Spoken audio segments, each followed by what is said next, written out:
Hello class, in last class we had seen the archaeological sources. Now moving on to the literary sources.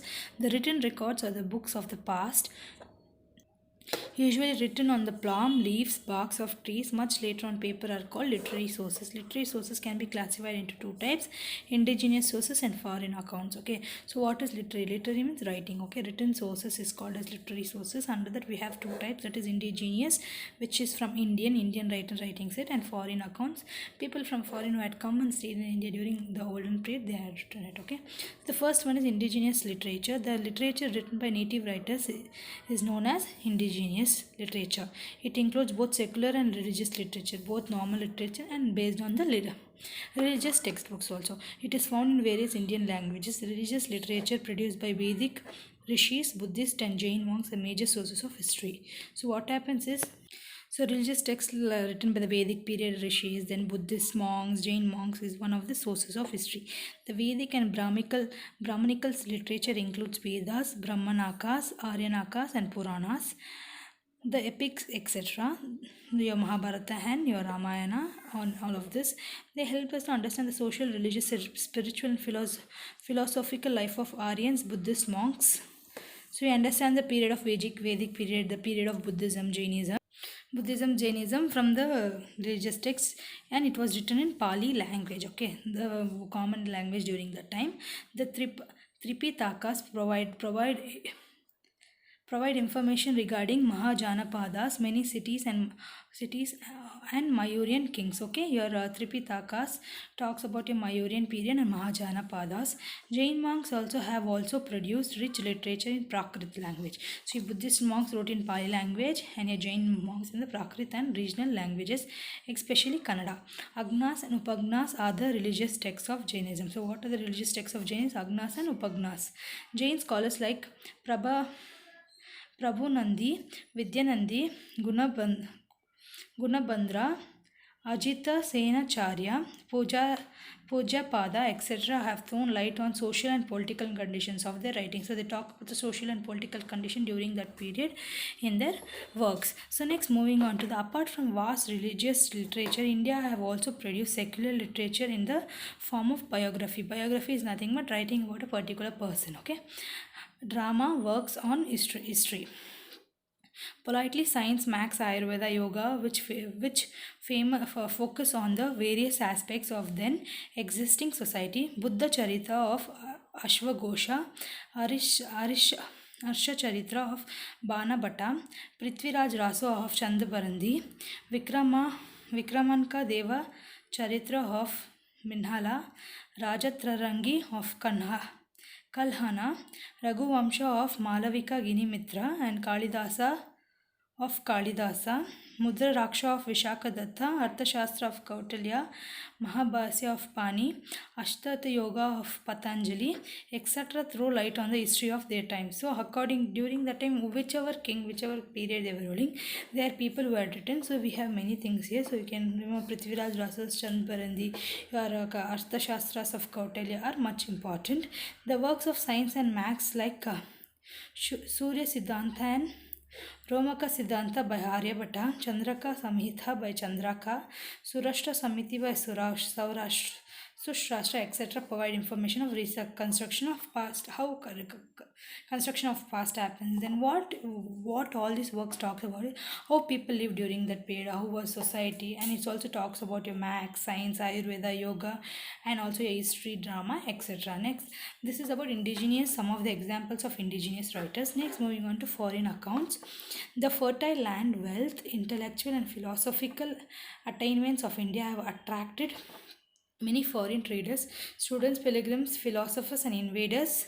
Many of them left their records, impression, and opinions about India. Such accounts have merits as well as limitations.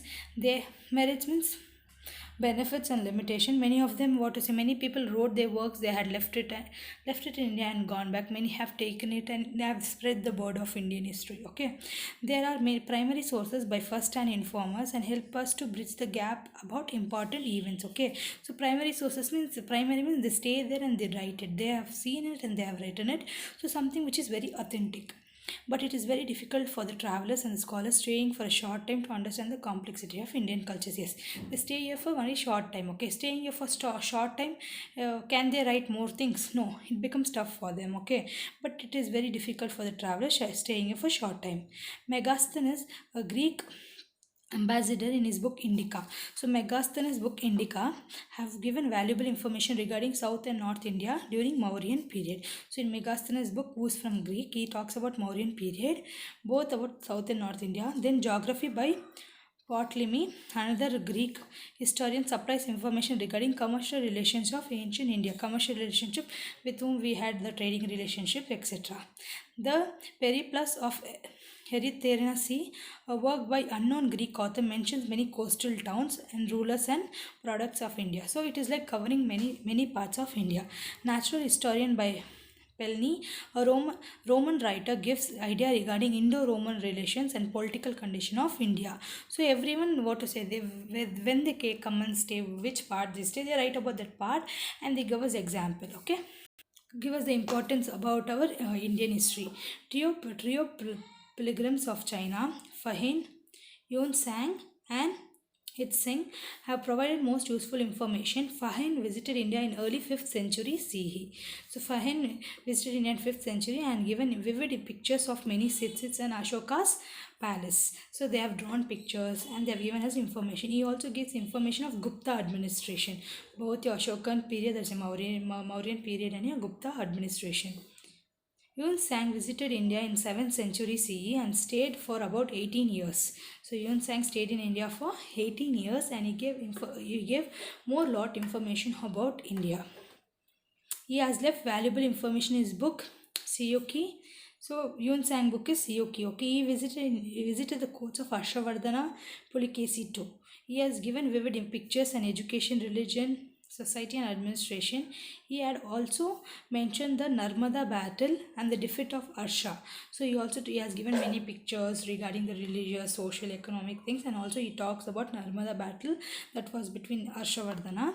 Hit Singh visited India during the last decade of 7th century. So Hit Singh came in 7th century. He traveled extensively and gave information regarding various cities of India like Rajagarh, Kasi and Nalanda. So here more importance is Yun Sang, who stayed almost for 18 years, and his information in his book Siyuki gives us more important things. Okay, then Muslim writers and historians have given valuable contributions. Importance among them are Firdausis, Him Hasan, Shahnama and Babar Nama by Babar, Jahangir Nama by Jahangir, Akbar Nama by Abdul Fazl, etc. So what is all these books is like Babar wrote his own Nama. He wrote an autobiography on his own and he kept information about Babar we get about his extent, how did he come to India, how he defeated Delhi Sultans, all of those. The Arab travelers Suleiman Al-Biruni and Ibn Battuta have left their records about Indian history. Many other travelers like Nicole Onti of Italy, Abdul Razak of Persia, Barboso and Domenico Pes of Portugal and Nikitin of Russia have given lot of information regarding Vijayanagara and Bahmani history. So here we can see lot of people from many other countries. Okay, not just from one country, many countries from around the world they have come. They have stayed in India and they have given us information of Indian history. So in this chapter, so in this main chapter in literary sources, we talk about the foreign sources, written sources, where yes we understand history. How do we understand history? So the sources, if something has been written and kept for us, yes, then we can understand history and we can talk about history. So we are done with the first chapter. So in first chapter we had seen the meaning of what about Bharata Desha. We had seen what is Bharata and from Bharata extension came and what are the important works and from where the word India had come, that is Greek word Indos.